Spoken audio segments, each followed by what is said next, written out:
Hey guys. What's up, y'all? This week's show. Whoa. You can't tell them what it is until they watch the intro. Oh, right. Watch it. Watch it.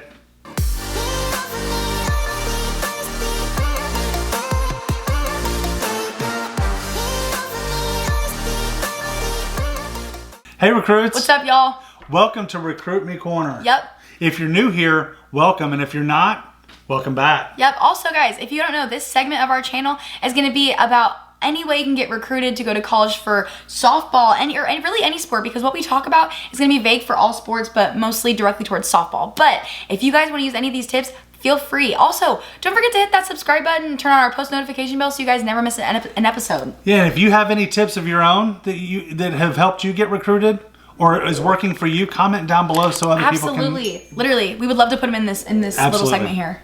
All right, guys. So today we're going to be talking about the top 10 best ways to be a great teammate. Yep, and this is so important, y'all, because being a teammate is something that colleges look for, because they can look at you and tell if you are a good teammate or not, honestly. I mean, Yep. they go through so many players, you can just tell. Yep. So number one, practicing on your own, fielding, hitting, throwing, etc. Don't just rely on your coach at practice and your hitting coach to be the end all be all.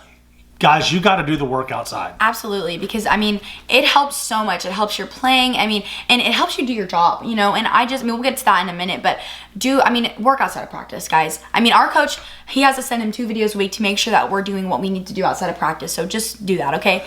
What do you got for number 2? Also, guys, so number 2 is going to be cheering everyone on, especially your pitchers, okay? Because your pitchers, they're exerting every ounce of energy every pitch, and I mean, their job on the field is most important, but also cheering on your teammates too. I mean, when your teammate makes a diving play or even a routine ground ball, you better be woohoo, you know, whatever, or just cheering them on, y'all. Come on. And then also, if you're in the dugout and you're not playing, making sure you're on that bench cheering the whole time. Yeah, absolutely. You know, the big thing for me, guys, is, you know, when somebody does make a great play, don't just go on to the next one. Be loud, be excited, you know, because that's contagious. You know, it is frustrating as a parent or as a coach when somebody makes a diving play in the outfield or behind the plate or whatever, and they make a great catch that possibly wins you a game. Yeah. Don't just sit there and go, oh, all right, we got 2 outs. Yeah, no, like, you know, gotta be like, yeah. No. I look stupid when I scream, but I scream for my team for sure. Yeah. So, you know, now let's go on to number 3. Going the extra mile for your teammates.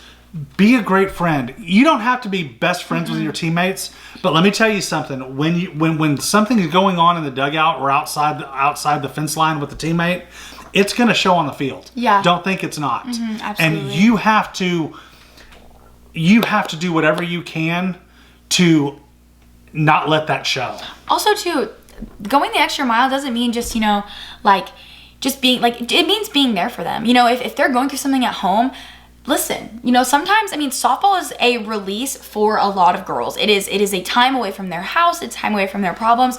I mean, I don't know about y'all, but it's my time to get all my anger and stress out. I mean, hitting that ball is like, whew, you know, everything's gone. So, you know, just being there for them, you know, if you don't have their number, get their number, text them on a daily basis, check on them, you know.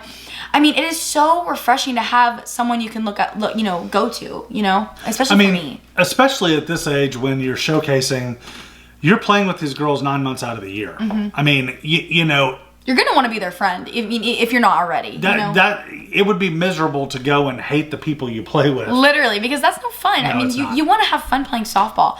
Also, guys, for number 4, it's going to be doing your job no matter what it is. If your job on the team is to run bases and you pinch run for pitchers, catchers, or whoever, you run those bases with every ounce of energy you have. If your job is to get a sacrifice bunt down, you get that bunt down. I mean, you know, just doing your job. I mean, because that just makes your team want to play with you so much more, you know? You know, number 5, hustling. This is such a big one. It makes you and the team look and play better. Here's the thing, guys. I always said when I coached you, if if you make an error and you gave me 100%, You'll never get on. I will never get on you. No. And the thing is, guys, you can tell. The same thing. You can tell when somebody's hustling. If they make a diving play in the outfield and they don't catch it. Okay. It is what really it is. tried. They made the effort. I Really. mean, and you know what? The college coaches want to see them make those plays. You should want to see them make those plays as their teammate because that means they care. Absolutely. If they're letting balls drop in front of them, balls bounce in front of them, if they're letting that happen, that means they don't care enough. And I'm sorry, at this level, that's inexcusable. Yeah, I mean, and it just... As a parent, and it's inexcusable. It would be inexcusable if she'd let it happen, if it were her. And it's inexcusable as a parent to watch other people let it happen when, my daughter's busting her butt all the time. Sorry. No, literally, it's the truth. And, if you're hustling for your team, it's going to, like I said, it's going to make your team want to play with you even more. Because I'm sorry, hustling for your team, not only for yourself, not only to get recruited, but also for your other teammates who are also busting their butt as well. It's going to make everyone just want to be with you even more. Also, number 6 is going to be offering to help someone practice. So say, for instance, like a pitcher, I don't know, maybe she has a bad inning. Hey, and if she wants to throw a bullpen, be like, hey, I'll catch you. Even if you're not a catcher, throw on a batting helmet. She just got a call 15 minutes ago from a coach asking to catch it, catch a lesson. Catch a lesson. Literally, I don't mind doing that. Literally, like, just always offering to help. If a teammate makes a bad throw in an inning, hey, and they want to go really practice their throws really quick, offer to throw with them. Or get the catcher some water, get your pitcher some water. Make sure they have everything that they need because they're exerting every ounce of energy just as much as you. You know. Number 7, you're not perfect. None of us are, so don't expect everyone else to be. Pick them up after an error, guys. If they make an error, they didn't mean to. Yeah, I mean, it happens. Errors happen. Is it frustrating if it's a lack of hustle that makes the error? Sure. But guys, people make errors. I don't care if you're hustling or not. Errors happen, especially in softball. Bases are short. Guys, softball just sets you up to fail, right? And so, softball is such a hard sport that, you have to be focused on every play. So if they make an error, literally just be like, hey, get the next one. And if it was not a hustle error, then you say, hey, look, I know your potential. You pick this next one up. Because I'm sorry, that ball is coming right back to find you, Yep. Also, number 8 is going to be staying positive no matter what the score is or the circumstance of the game. If this score is 5-5, like that game we just played last weekend, and you're in the infield and you're ready, you've never played infield before in your life, you better say, I'm going to make this play. Or, I'm going to try my very best no matter what it is to make this play. Or if you're losing, I don't know, 8-0, hey, I'm going to get a base hit for my team. I'm going to try my best to do something for the team. Understand this, staying positive no matter what the circumstance is. Guys, when you're in a college showcase, a coach walks up, they don't care what the score is. Also, they might not even know. They might not even care to ask. So, I mean... They don't care. Literally. They don't care what the score is. They're there to see players and to scout talent. So, if you're down 8-0 and you're... literally just like moping around, not really caring, they're going to see that and they're going to wonder what the score is, right? But if they walk up and they have no idea and you're diving for balls, making plays, or just making the routine plays that you're supposed to be making, they're going to notice you. If you're hitting balls, if you're hitting base hits, home runs, whatever, or if you hit a line drive and someone catches that, that's still a great hit. Let me give you a tip here. Nobody's going to care when you're playing college softball that you lost a game you shouldn't have lost when you were 16, 17 years old. Nobody. Literally, no. I mean, you're going to forget about it. I mean, honestly, I'm 17 years old. I don't remember games I played when I was 15. Like, I just do not remember. It goes... Coaches don't care about the score, guys, period. Literally. Number 9, holding your teammates accountable respectfully. It is okay to say, hey, guys, pick it up. Let's go. Yeah. There's nothing wrong. People can say, oh, well, that's rude. No, it's not. When as long as you have good intentions about it, it's not rude. But here's the thing, and this is the most important thing out of that whole thing. You better be on top of your game. Absolutely. Do not expect somebody else to do something you're not doing. So if you're not hustling, don't sit there and say, you need to pick it up. Because they're going to look at you and go, what? That's not a leader. A leader is, they're giving 110%, giving everything they've got. And somebody maybe doesn't run out of the dugout, and they're like, hey, pick it up, let's go. Right. I mean, and just sprinting on and off the field. If you see, because our team, our coach Sabrina, which is one of our assistant coaches, she makes us sprint to our spot every inning, no matter what time of day it is, no matter what. Like if we've played 4 games, you sprint out to your position, right? And so if you see someone not hustling, hey, sprint, let's go. What are we doing? You know, just, I mean, even if it's like making a joke about it, like, hey, like sprint, let's go. You know, just something with a good attitude, because, you know, if you do it, they're going to want to do it. They're going to want to follow the leader, right? Because some people are born leaders, some people aren't. Some people want to follow the people that they see. So if you're being a good example for your team, then that's great. That's a good teammate right there, honestly. And then number 10 is something that I hold near and dear to my heart, is being welcoming.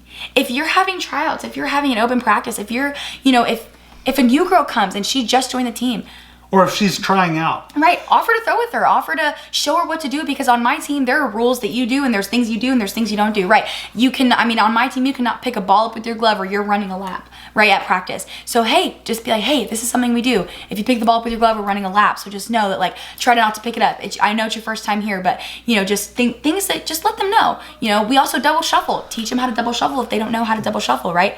So, I mean, just being welcoming, just having that smile on your face saying, hey, we want you on our team. We want you here, you know? Well, another thing too is, you know, they're nervous. Right. If they're trying out for your team, they're nervous. They don't know anybody. More often than not, they don't know anybody. Sometimes they're referred and they know maybe a player, but sometimes they don't, guys. And so it doesn't matter if they know anybody or not. Put yourself out there. They're putting themselves out there, Go and the they're extra nervous mile. enough. You know, welcome them to the team. Welcome them to the tryout. Welcome them to, you know, I don't like, you know, I know when I ran a team, you know, years ago, I didn't like to call it a tryout. I like to call it a practice. Yeah. Because to me, you know, it's about making the players feel as comfortable as possible. Because when they're comfortable, they're going to show their best. They're going to play their best. Absolutely. Also, too, like, if they're going to a tryout, I mean, they're already going to try to overdo it, you know, because they want to show, you know, they want to show what they can do. So just, I'm sure a smiling face walking on that field is going to make them feel so much more, like, refreshed. Does that make sense? You know? And cheer them on. Literally, if they're new, learn their name, be like, yeah, let's go. You know, if they make a great play, nice play, you know, great job, you know, whatever. Just making sure that they feel as welcomed as possible. Absolutely. Well, guys, thank you so much for tuning in to this week's show. It's the top 10 ways to be the best teammate. Also, guys, don't forget, like this video, subscribe to our channel, turn on our post notification bell so you guys never miss any of our awesome content. And guys, comment, like I said, comment down below if you have another tip on how to be a great teammate. Absolutely. We'd love to hear it. We would love to hear it. We'd love to put it in. And I guess that's it. And tune in next week for our next Recruit Me Corner. Guys. Bye. Bye.